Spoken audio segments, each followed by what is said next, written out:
فجر پڑھنے کی 10 بشارتیں۔ رسول اللہ صلی اللہ علیہ وسلم کا فرمان ہے کہ کوئی بہت بڑا بد نصیب ہی ہوگا جو ان بشارتوں کو پڑھنے یا سننے کے بعد نماز فجر چھوڑ کر سوتا رہے گا۔ بسم اللہ الرحمن الرحیم۔ اللہ کے احکام کو بجا لانے اور ممنوعات سے اجتناب برتنے کا نام بندگی و عبادت ہے۔ اسلام کے نزدیک عبادت کا مفہوم نہایت وسیع ہے۔ اسلام کا مطالبہ ہے کہ انسان کی پوری زندگی عبادت سے عبارت ہو، وہ اس طرح زندگی بسر کرے کہ اس کا ہر کام عبادت میں شمار ہو، اور اس کا واحد طریقہ یہی ہے کہ وہ اللہ کے بتائے ہوئے طریقوں کے مطابق زندگی گزارے، ہر بات میں حکم الہی کو پیش نظر رکھے۔ اسلام اس بڑی عبادت کے لیے انسان کو جن ذرائع سے تیار اور اس کی تربیت کرتا ہے، عرف عام میں انہیں عبادت کہا جاتا ہے، لیکن دراصل یہ تمرینات عبادت ہیں۔ انہیں ارکان اسلام بھی اسی وجہ سے کہا جاتا ہے کہ اسلام کی عمارت انہی ستونوں پر قائم ہے۔ ارکان اسلام میں نماز سر فہرست اور پہلے نمبر پر ہے۔ ان تمام عبادات میں نماز کو جو اہمیت و فضیلت حاصل ہے وہ کسی بھی صاحب ایمان اہل نظر سے پوشیدہ نہیں۔ نماز کی اہمیت کا اندازہ اس بات سے لگائیں کہ قرآن کریم کے ہر پیغام میں صلاۃ یعنی نماز کا لفظ حرف جلی میں موجود ہے۔ ایمان کے بعد سب سے اہم رکن جس کا مطالبہ اہل اسلام سے کیا گیا ہے وہ نماز ہی ہے۔ نماز مسلمانوں کی دینی پہچان اور امتیازی نشان ہے۔ یہی وجہ ہے قرآن و حدیث میں اس کی ادائیگی پر بہت زیادہ زور اور ترک پر وعید موجود ہے۔ بفرمان نبی صلی اللہ علیہ وسلم، نماز کی دین میں وہی اہمیت ہے جو انسانی جسم میں سر کی ہے۔ مومن اور کافر کے درمیان امتیاز کرنے والی چیز نماز ہے، لہذا جس نے اسے چھوڑا اس نے کفر کیا۔ اس وعید سے اندازہ لگایا جا سکتا ہے کہ اسلام میں نماز کی اہمیت کیا ہے۔ جو چیز جس قدر اہم اور ضروری ہوتی ہے اس کی بجا آوری پر اجر و ثواب بھی اسی قدر زیادہ ملتا ہے۔ چنانچہ نماز کا ثواب بھی اس قدر ہے کہ انسان اس کا تصور نہیں کر سکتا، لیکن 5 وقتہ نمازوں میں فجر کی نماز کی اہمیت و فضیلت سب سے نمایاں ہے، اور اس کی ادائیگی پر اجر و ثواب بھی دیگر 4 نمازوں سے زیادہ ہے۔ اس کی وجہ یہ ہے کہ فجر کے وقت دنیا نیند کی آغوش میں محو استراحت ہوتی ہے اور خواب خرگوش کے مزے لے رہی ہوتی ہے۔ لوگوں پر غفلت اور سستی کی چادر تنی ہوئی ہوتی ہے۔ ایسے میں نرم و گرم آرام دہ بستر کو چھوڑ کر اللہ کی اطاعت و محبت میں بارگاہ الہی میں سجدہ ریز ہونا بڑا پرمشقت اور نفس کو زیر کرنے جیسا مشکل کام ہے۔ اللہ تعالیٰ کی سنت یہ ہے کہ بندے کو جس نیکی کے کرنے میں مشقت زیادہ ہو اور نفس و شیطان سے لڑائی لڑنی پڑے، اللہ اس پر زیادہ اجر و ثواب عطا کرتا ہے، چاہے وہ نیکی کتنی ہی چھوٹی کیوں نہ ہو۔ قرآن و حدیث سے بھی نماز فجر کی قرات و تلاوت سے قرآن کی اہمیت ذاکر ہوتی ہے، جس سے فجر کے وقت اور نماز فجر کی اہمیت کا پتہ چلتا ہے۔ سورہ بنی اسرائیل میں فرمایا، فجر کا قرآن، بے شک فجر کی نماز میں پڑھا جانے والا قرآن محسوس و مشہود ہو کر سامنے آ جاتا ہے۔ یعنی اگر فجر کی نماز میں پڑھا جانے والا قرآن اگر سمجھ کر بغور پڑھا یا سنا جائے تو وقت فجر کے تمام انوار و تجلیات اور قرآنی فیوز و برکات متشکل ہو کر اللہ کے وجود اور اس کی وحدانیت کی گواہی دیتے محسوس ہوتے ہیں۔ احادیث نبوی میں بھی نماز کی اہمیت و فضیلت و نورانیت کا پتہ چلتا ہے۔ آپ صلی اللہ علیہ وسلم نے فرمایا کہ فجر کی 2 رکعت سنتیں دنیا اور دنیا کی ہر چیز سے افضل ہیں۔ قرآن و حدیث اور اسلامی لٹریچر میں دنیا سے مراد مشرق و مغرب، شمال و جنوب کا کرۂ ارض نہیں، بلکہ دنیا سے مراد یہ کائنات اور اس کی تمام تر نعمتیں، خزانے، دولت و ثروت اور حکومت و ستوت مراد ہے۔ سوچئے، جب فجر کی 2 رکعت سنتوں کی یہ فضیلت ہے کہ پوری دنیا کی نعمتیں اور خزانے اس کے سامنے ماند اور ہیچ ہیں، تو پھر فجر کے فرض کا کیا عالم ہوگا۔ صحیح مسلم کی روایت میں ہے کہ رسول اللہ صلی اللہ علیہ وسلم نے فرمایا، جو شخص فجر کی نماز پڑھ لیتا ہے وہ اللہ کے ذمے میں آ جاتا ہے، یعنی جو شخص نماز فجر کا فریضہ ادا کر لیتا ہے وہ اللہ کی حفاظت میں آ جاتا ہے اور اسے کوئی بھی نقصان نہیں پہنچا سکتا۔ بخاری و مسلم ہی کی ایک روایت میں ہے کہ جس نے 2 ٹھنڈے وقت میں نمازیں فجر اور عصر ادا کر لی وہ جنت میں داخل ہوگا۔ یعنی آپ صلی اللہ علیہ وسلم نے فجر و عصر ادا کر لینے والے کو جنت کی بشارت سنائی۔ ایک اور روایت میں ہے کہ رسول اللہ صلی اللہ علیہ وسلم نے فرمایا، جو شخص عشاء کی نماز باجماعت ادا کرے اسے آدھی رات کے قیام کا ثواب ملے گا۔ جو عشاء و فجر کی نماز باجماعت ادا کرے گا اس کے لیے پوری رات کے قیام کا ثواب ہوگا۔ نماز فجر کی ادائیگی میں ہماری سستی و غفلت اور کاہلی و کوتاہی انتہا کو پہنچی ہوئی ہے۔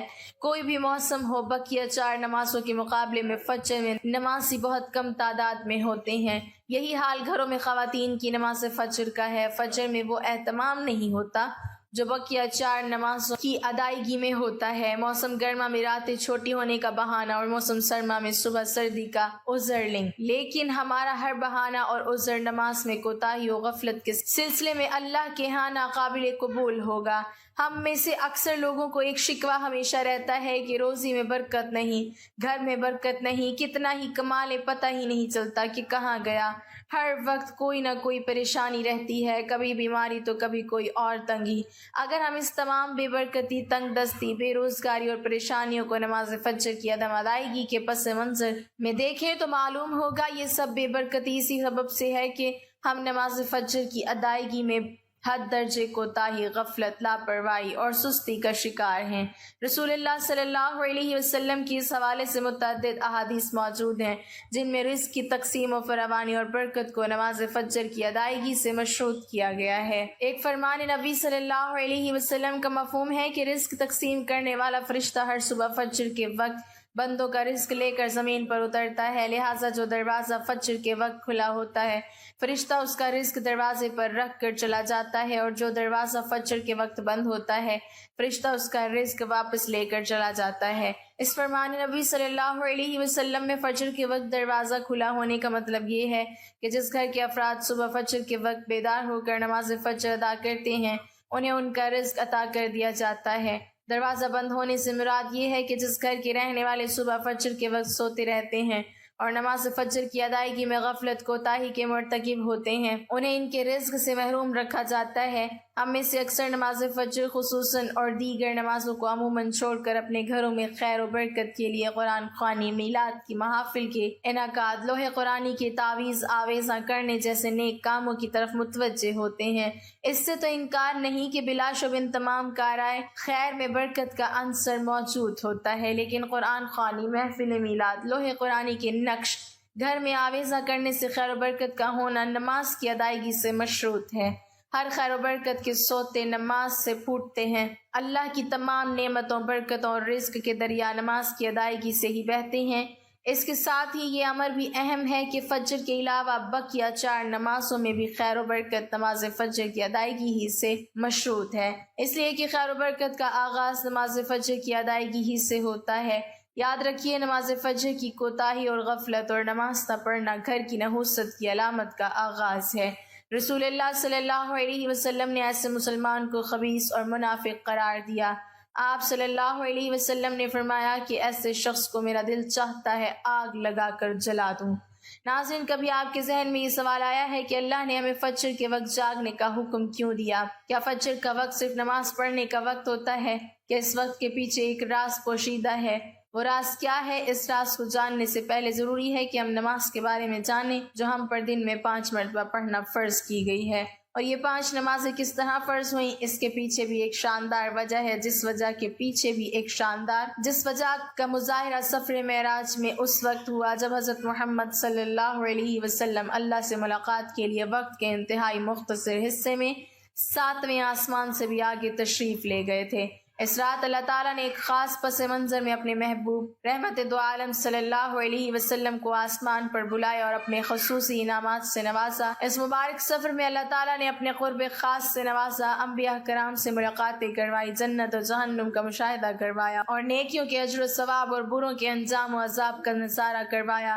اس عظیم سفر میں بہت سے انعامات سے نوازا گیا، جن میں ایک خاص انعام امت کے لیے نماز کا تحفہ بھی ہے، اور قیامت تک کے لیے انسانوں کو اپنے معبود اور خالق سے قرب تک کرنے کا عظیم تحفہ اور عبادت یعنی نماز اسی سفر میں ادا کی گئی۔ معراج کی رات جب آپ صلی اللہ علیہ وسلم کو 50 نمازوں کا حکم دیا تو حضرت موسیٰ علیہ السلام کے کہنے پر آپ نے اللہ سے 50 نمازوں میں نرمی کی درخواست کی، اور ایسا کئی بار ہوا۔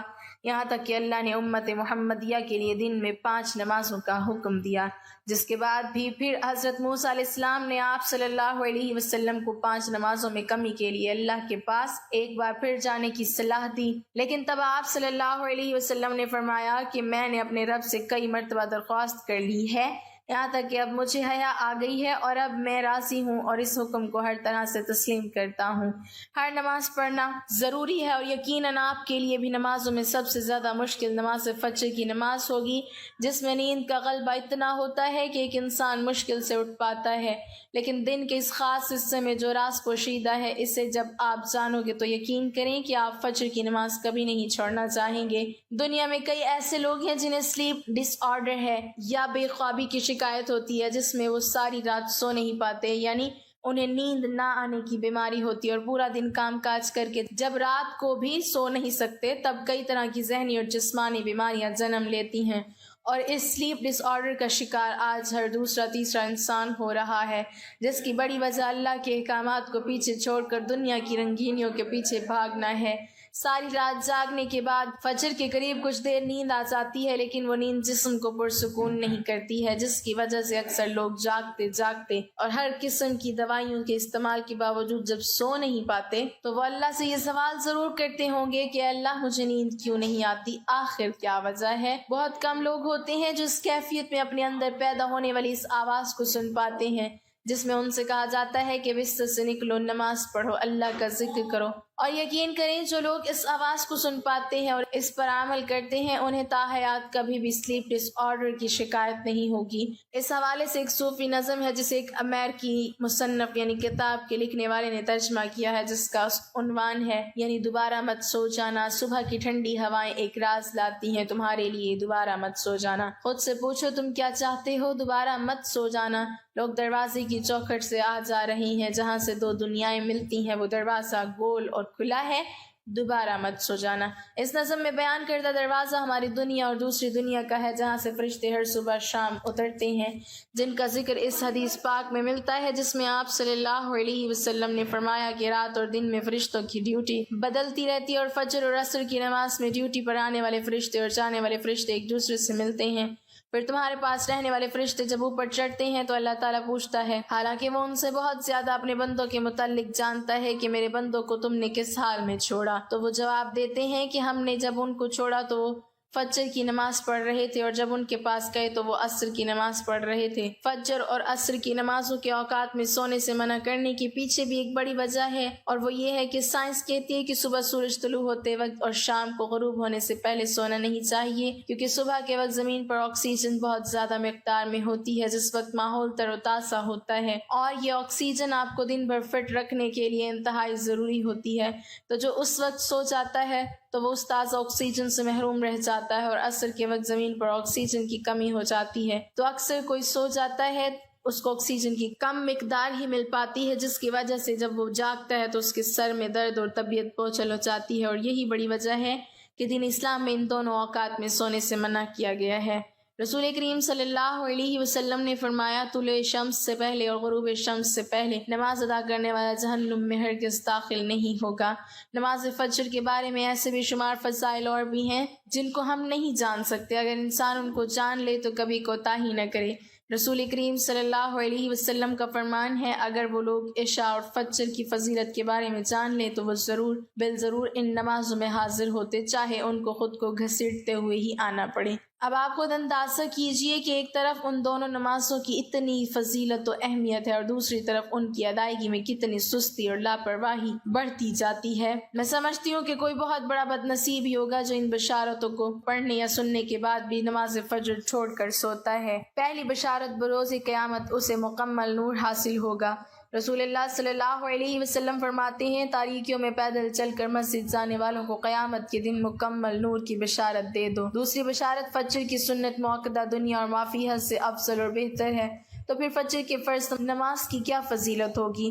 رسول اللہ صلی اللہ علیہ وسلم فرماتے ہیں، فجر کی دونوں رکعتیں یعنی سنت دنیا و ما فیہا سے بہتر ہے۔ تیسری بشارت، مسجد کی طرف زیادہ قدم چل کر آنے سے زیادہ نیکیوں کا حصول۔ رسول اللہ صلی اللہ علیہ وسلم فرماتے ہیں، جو بندہ اپنے گھر سے مسجد کے لیے نکلتا ہے تو اس کے ہر ایک قدم پر 10 نیکیاں لکھی جاتی ہیں، اور مسجد میں بیٹھ کر نماز کا انتظار کرنے والا گویا مسلسل نماز پڑھ رہا ہوتا ہے یہاں تک کہ وہ اپنے گھر کو لوٹ جائیں۔ چوتھی بشارت، نماز فجر میں فرشتے حاضر ہوتے ہیں۔ ارشاد باری تعالیٰ ہے، نماز کو قائم کریں آفتاب کے ڈھلنے سے لے کر رات کی تاریکی تک، اور فجر کا قرآن پڑھنا بھی یقیناً فجر کے وقت کا قرآن پڑھنا حاصل کیا گیا ہے۔ پانچویں بشارت، جہنم سے نجات۔ رسول اللہ صلی اللہ علیہ وسلم فرماتے ہیں، وہ شخص ہرگز جہنم میں نہیں جائے گا جو طلوع آفتاب سے پہلے اور غروب آفتاب سے پہلے نماز پڑھے، یعنی فجر اور عصر کی نماز۔ چھٹی بشارت، اللہ تعالیٰ کا دیدار۔ جریر بن عبداللہ رضی اللہ تعالیٰ عنہ فرماتے ہیں، ہم نبی کریم صلی اللہ علیہ وسلم کی خدمت میں حاضر تھے۔ آپ صلی اللہ علیہ وسلم نے چاند کی طرف نظر اٹھائی جو 14ویں رات کا تھا۔ پھر آپ صلی اللہ علیہ وسلم نے فرمایا کہ تم لوگ بے ٹوک اپنے رب کو اسی طرح دیکھو گے جیسے اس چاند کو دیکھ رہے ہو۔ اسے دیکھنے میں تم کو کس قسم کی بھی مزاحمت نہ ہوگی، اسی لیے اگر تم سے سورج کی طلوع اور غروب سے پہلے فجر اور عصر کی نمازوں کو پڑھنے میں کوتاہی نہ ہو سکے تو ایسا ضرور کرو۔ ساتویں بشارت، پوری رات تہجد کا ثواب۔ رسول اللہ صلی اللہ علیہ وسلم فرماتے ہیں، جس نے عشاء کی نماز باجماعت ادا کی تو گویا اس نے آدھی رات قیام کیا، اور جس نے صبح کی نماز باجماعت ادا کی تو گویا اس نے پوری رات تہجد پڑھی۔ آٹھویں بشارت، فرشتوں کی دعا۔ رسول اللہ صلی اللہ علیہ وسلم فرماتے ہیں، جو شخص نماز فجر پڑھنے کے بعد اپنی جائے نماز پر بیٹھا رہے تو فرشتے اس کے لیے دعا کرتے رہتے ہیں، اور فرشتوں کی دعا یہ ہوتی ہے کہ اے اللہ، اس بندے کی مغفرت فرما، اس پر رحم فرما۔ نویں بشارت، مکمل حج اور عمرہ کا ثواب۔ رسول اللہ صلی اللہ علیہ وسلم فرماتے ہیں، جو شخص فجر کی نماز باجماعت ادا کرنے کے بعد طلوع آفتاب تک بیٹھ کر اللہ کا ذکر کرتا رہے، فرض نماز ادا کرے تو اسے حج اور عمرے کا ثواب حاصل ہوگا۔ 10ویں بشارت، نماز فجر آفات و مصائب سے حفاظت کی ضامن ہے۔ رسول اللہ صلی اللہ علیہ وسلم فرماتے ہیں، جو صبح کی نماز ادا کر لے تو وہ اللہ کی حفظ و امان میں آ جاتا ہے۔ اللہ تعالیٰ ہم سب کو 5 وقت نماز پڑھنے کی توفیق عطا فرمائے اور ہمارا خاتمہ بالخیر فرمائے، آمین۔ ناظرین، کمنٹ باکس میں اللہ تعالیٰ کی 99 ناموں میں سے ایک نام ضرور ٹائپ کریں۔